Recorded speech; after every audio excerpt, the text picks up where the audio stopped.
दोस्तों पहला जो फीचर है जो इस ईवीएम को बिल्कुल ही टेम्पर प्रूफ बनाता है और ही बहुत ही बेहतरीन फीचर इसमें प्रदान करता है वो है इसका स्टैंड अलोन। स्टैंड अलोन इसके बारे में देखिए दोस्तों, कहता है EVM used by the commission is a stand alone non networked machine which can be connected to EVM components only.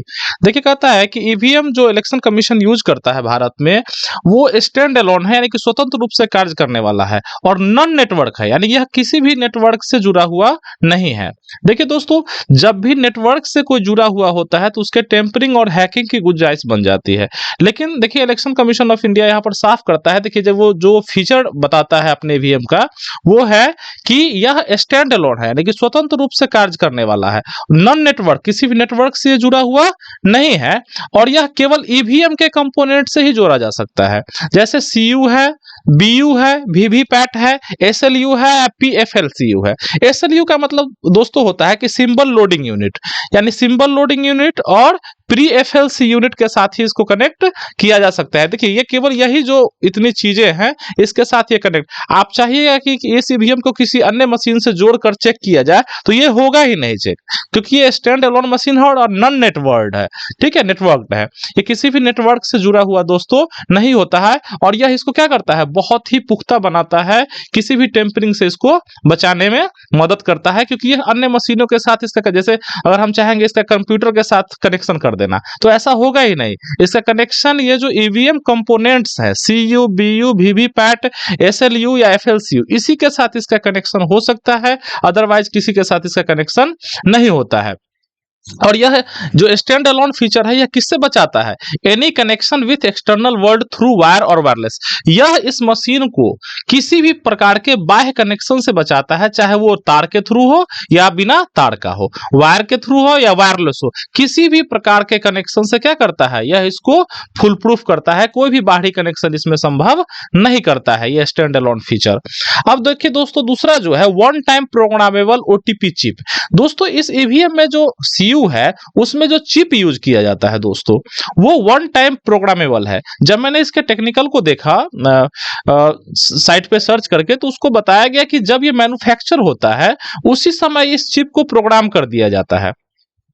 ठीक है, और वो भी कैसा, वन टाइम प्रोग्रामेबल चिप बनाया जाता है इसमें, क्योंकि ना तो उसके बाद इसको अल्टर किया जा सकता है और ना टेम्पर किया जा सकता है, यानी किसी भी तरह का अल्टरेशन या टेम्परिंग, छेड़छाड़ इसके साथ बाद में की ही नहीं जा सकती है। इस तरह का एक चिप ही बना दिया जाता है। देखिए दोस्तों, यहां पर कह रहा है इलेक्शन कमीशन कि this machine is electronically protected to prevent any tampering या मैनिपुलेशन। किसी भी प्रकार के टेम्परिंग और मैनिपुलेशन से प्रोटेक्ट करने के लिए इस मशीन को बनाया गया है और उसमें जो चिप बनाया गया है वह वन टाइम प्रोग्रामेबल है। आप इसको साइट पर जाकर सर्च कर सकते हैं कि वन टाइम प्रोग्रामेबल चिप क्या होता है।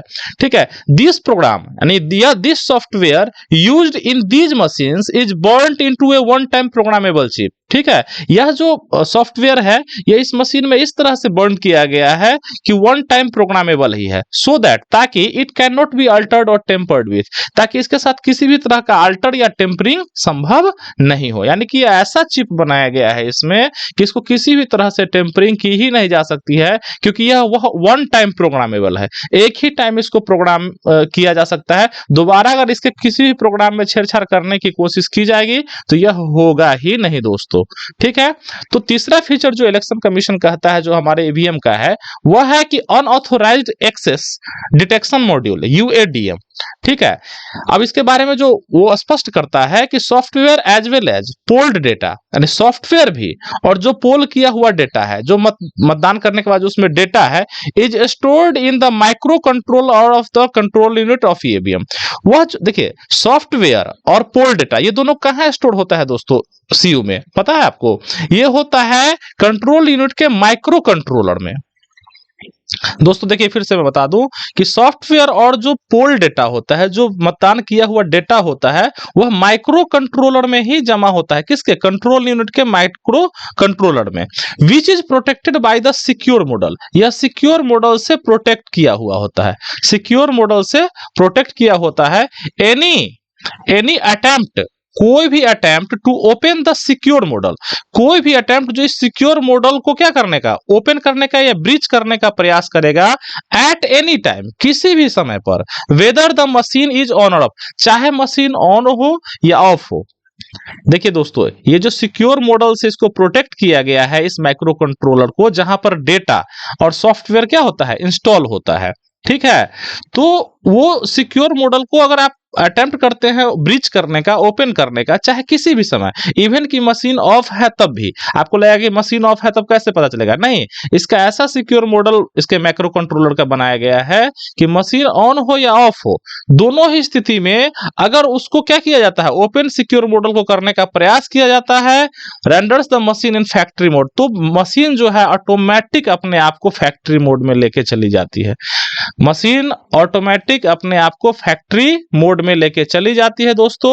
और यह मशीन क्या होता है, बिकम्स इनऑपरेटिव, और मशीन जो है इनऑपरेटिव हो जाता है, यानी कि अब उस पर कोई भी ऑपरेशन काम करेगा ही नहीं। देखिए यही दोस्तों, यही क्या है, ईवीएम को इतना फुल प्रूफ बनाया गया है, एज ए इलेक्शन कर्मी मैं भी मानता हूं कि बहुत ही जबरदस्त मशीन है, फुल प्रूफ है, कि renders the machine in factory mode, या फैक्ट्री मोड में ऑलरेडी चली जाती है, और मशीन बिकम्स इनऑपरेटिव, और मशीन क्या होता है, डेड की तरह हो जाता है ना, कोई भी ऑपरेशन इस पर किए ही नहीं जा सकते हैं अगर कोई भी इसके सिक्योर मॉडल को ब्रीच करने का प्रयास करता है। दोस्तों चौथा जो इसका ये है, सबसे जो इंपॉर्टेंट मुझे लगा, लोग कहते हैं कि हैकिंग हो जाएगा, हैक हो जाएगा ईवीएम, तो मुझे दोस्तों लगता है, जैसा मैंने अभी पढ़ा, कि नो रेडियो फ्रीक्वेंसी ट्रांसमिशन और रिसेप्शन कैपेबिलिटी। देखिए दोस्तों, ये जो ईवीएम का कंट्रोल यूनिट है या ईवीएम जो है, उसमें कोई भी रेडियो फ्रीक्वेंसी का यूज ही नहीं किया गया है, यानी कि यहां से न तो कोई सिग्नल निकलता है रेडियो सिग्नल, और न ही ये एक्सेप्ट करता है किसी रेडियो सिग्नल को।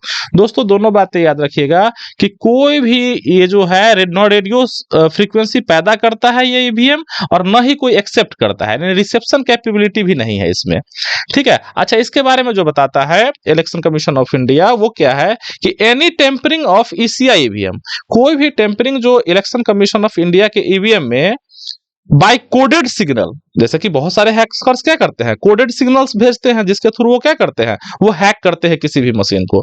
Any tampering of ECI EVM by coded signals by wireless, चाहे वो वायरलेस हो, कोई जरूरी नहीं कि वायर के थ्रू, चाहे वायरलेस ही क्यों नहीं, वो हैक करने का प्रयास, जैसे हमारे मोबाइल को कोई हैक कर लेता है, कंप्यूटर को कोई हैक कर लेता है, वो तो वायरलेस ही करता है ना, कि कहीं बैठा हुआ है, कहीं से कहीं कर लेता है। ब्लूटूथ और wifi is ruled out as EVM does not have any radio frequency communication capability। क्या जबरदस्त बात यहाँ पर इलेक्शन कमीशन कहता है कि किसी भी प्रकार का जो टेम्परिंग है, जो कोडेड सिग्नल के थ्रू करना चाहे वो वायरलेस के थ्रू हो, चाहे ब्लूटूथ के थ्रू हो, चाहे वाईफाई के थ्रू हो, वो ये कर ही नहीं सकता है। क्यों? क्योंकि इस ईवीएम में क्या होता है कि रेडियो फ्रीक्वेंसी यानी आरएफ कम्युनिकेशन कैपेबिलिटी होती ही नहीं है, क्योंकि न तो ये किसी रेडियो सिग्नल को जनरेट करके भेजता है, और न ही ये कोई रेडियो सिग्नल को एक्सेप्ट करने की कैपेसिटी है। ये जस्ट लाइक एनालॉग मशीन है दोस्तों, ठीक है। और यदि इसमें चिप है भी और प्रोग्राम है भी, तो वन टाइम प्रोग्राम है, कि इसमें किसी भी प्रोग्राम में कोई छेड़छाड़ हो ही नहीं सकता है। जैसे देखिए आप दोस्तों, आप एक एनालॉग घड़ी होती है, एनालॉग घड़ी को क्या आप हैक कर सकते हैं? नहीं। हाँ, डिजिटल घड़ी को कर सकते हैं, क्योंकि वो इंटरनेट से भी संचालित होता है, तो उसको आप कर सकते हैं, लेकिन एनालॉग को आप नहीं कर सकते हैं। तो इसी तरह से ये मशीन है, ठीक है, काम करती है। तो एंड ठीक है, हेंस यानी इस तरह can not communicate through wifi Bluetooth etc। चूंकि रेडियो फ्रीक्वेंसी इसमें न है, न ये कैपेसिटी है इसमें रिसेप्शन करने की, ग्रहण करने की, तो ना तो इसको कम्युनिकेट किया जा सकता है वाईफाई के थ्रू, ना ही ब्लूटूथ के थ्रू। इससे क्या दोस्तों फायदा होता है कि any tampering by coded signals by wireless like Bluetooth and WiFi, यानी कोई भी कोडिंग या हैकिंग जो है पॉसिबल नहीं होता है, चूंकि इसमें रेडियो फ्रीक्वेंसी दोस्तों नहीं होती है। आइए दोस्तों देखते हैं कि डायनामिक कोडिंग प्रोसेस ऑफ की प्रेसेस, हम जो की उस पर दबाते हैं, जैसे हमारा यहाँ पर क्या होता है दोस्तों कि हमारा जो बैलेट यूनिट होता है उसमें बहुत सारे की होते हैं, ठीक है, चाहे और भी सभी में की होते हैं। तो एवरी की प्रेस इज कोडेड डायनामिकली, ये बहुत ही इंपॉर्टेंट एक टेक्निकल टर्म है कि प्रत्येक की प्रेस को डायनामिकली कोडेड किया गया है, ठीक है। जो यह इम्पॉसिबल बनाता है फॉर एनीवन, किसी के लिए भी, to decode the signals between control unit और बैलेट यूनिट। अब देखिए दोस्तों, कंट्रोल यूनिट और बैलेट यूनिट के बीच में भी तो संचार हो रहा है, बिल्कुल हो रहा है, कि हम यहां पर प्रेस करते हैं और वहां पर बीप होता है और पता चल जाता है कि वोट कास्ट हो गया। लेकिन अच्छा, कोई चाहेगा कि बीच से इसको टेम्पर कर दे, तो ये पॉसिबल नहीं किया, क्यों है? क्योंकि इसको डायनामिकली कोडेड किया गया है, ठीक है, जो ये इम्पॉसिबल बनाता है कि कोई भी इसको डिकोड कर सके। जो सिग्नल कंट्रोल यूनिट से बैलेट यूनिट में जाता है या बैलेट यूनिट से कंट्रोल यूनिट में जो सिग्नल आता है, उसको डायनामिकली कोडेड किया गया है ताकि कोई भी इसको डिकोड ही नहीं कर सकता है। डायनामिकली कोडेड जब भी किया जाता है तो डिकोड उसको किया ही नहीं जा सकता है, इसको याद रखिएगा। इसके अलावा दोस्तों है कि मोस्ट एडवांस्ड इंक्रिप्शन टेक्निक। इसमें क्या है दोस्तों कि मोस्ट एडवांस इंक्रिप्शन टेक्निक का उपयोग किया गया है ईवीएम में। अच्छा, इंक्रिप्शन आप बहुत ज्यादा जानते हैं कि आपका व्हाट्सएप क्या होता है, इंक्रिप्टेड होता है। आप जो मैसेज जिसको भेजते हैं, जैसे कि आपने मुझे व्हाट्सएप किया, तो वो मैसेज सिर्फ मुझे ही प्राप्त होगा, ऐसा नहीं कि वो अल्टर होकर किसी और तीसरे को चला जाएगा, जब तक कि आप तीसरे को भेजे नहीं। ये अलग मसला है कि आपसे गलती हो, वो अलग मसला है, लेकिन इनक्रिप्टेड होता है कि जिसके पास वो भेजा जाता है वो वहीं पर पहुंचता है, ठीक है। तो इसमें भी क्या होता है, ईवीएम में बहुत ही हाईली इनक्रिप्टेड टेक्निक का यूज किया गया है। Standards used are proven to work effectively in modern system. जो भी मॉडर्न सिस्टम में प्रभावी रूप से जो सिस्टम यूज किया जाता है, वही इस ईवीएम में भी इंक्रिप्शन का यूज किया गया है, ठीक है। और केबल के थ्रू भी ये क्या हो सकता है, ये आपको टेम्परिंग नहीं हो सकती है। आप चाहिए कि केबल लगा के ही अलग से ये कर दिया जाए, तो वो भी टेम्परिंग जो है वो पॉसिबल नहीं है। अगला है दोस्तों कि strong mutual authentication capability. Strong mutual authentication capability.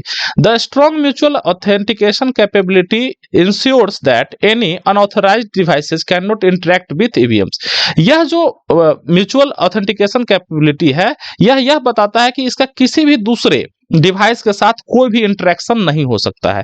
कोई भी जान पहचान इसका जो होगा वो दूसरे के साथ इंटरेक्ट ही नहीं करेगा, ठीक है। यानी कि यह स्ट्रॉन्ग म्यूचुअल ऑथेंटिकेशन कैपेबिलिटी यह शो करता है कि ईवीएम जो है किसी भी दूसरे अनऑथराइज्ड डिवाइस के साथ इंटरेक्ट कर ही नहीं सकता है। और जब यह नहीं कर सकता, जैसे अगर आप अलग से इसमें कोई वायर लगाइए और चाहिए कि नहीं इसमें कोई वर्क कर जाए, तो नहीं करेगा वो, क्योंकि उसका बिल्कुल ही मॉड्यूल इसी तरह से बनाया गया है। तो यह किसी और डिवाइस के साथ वर्क ही नहीं करता है। अगला है दोस्तों कि real time clock for date and time stamping key presses. कितना गजब बात इसने कहा है कि एवरी ऑथोराइज्ड और unauthorised key press is recorded with the date and time stamp on real time basis. देखिए, आप कोई भी वोटिंग प्रोसेस चल रहा है, कोई भी की प्रेस हो रहा है, चाहे वो बैलेट की प्रेस हो या वहां पर जो बैलेट इशू का होता है, वो कुछ भी हो रहा है, वो रियल टाइम में रिकॉर्ड होता रहता है दोस्तों, ठीक है। रिकॉर्ड में डे एंड टाइम। और वो रियल टाइम का अर्थ क्या है कि वो मशीन में जो इनबिल्ट है ऑलरेडी डेट एंड टाइम, वो उसी हिसाब से वो चलता रहता है। इसलिए कोई भी माल प्रैक्टिस अगर करने की गुंजाइश होगी तो वो तुरंत पता चल जाता है कि इसको अल्टर करने का प्रयास भी किया गया। वैसे होगा तो नहीं, क्योंकि क्या होता है, मशीन डेड मोड में चली जाएगी और डेड मोड में जैसे ही चली जाएगी वो इनएक्टिव हो जाता है, वो काम ही नहीं करता है। लेकिन उसमें क्लॉक लगा रहता है जो हर चीज को बताता है कि कितने बजे कौन सा वोटिंग हुआ, कितने बजे कौन सा की प्रेस किया गया था। ये ऐसा एक मॉड्यूल उसमें बनाया गया है दोस्तों। तो ये जो दोस्तों था कुछ हमारे जो ऐसे फीचर जो क्लैरिफाई करता है कि हमारा जो ये ईवीएम है इलेक्शन कमीशन ऑफ इंडिया का, वो क्या है, बिल्कुल ही फुल प्रूफ है और बहुत ही पारदर्शी तरीके से और बहुत ही स्ट्रॉन्ग मैनुअल के साथ वह भारत में लोकतंत्र की रक्षा करता है। तो उम्मीद है आपको यह वीडियो पसंद आया होगा। अगर आपको हमारा वीडियो पसंद आया होगा तो आप अपने दोस्तों के साथ इसको शेयर कीजिए, हमारे चैनल को सब्सक्राइब कीजिए, लाइक कीजिए।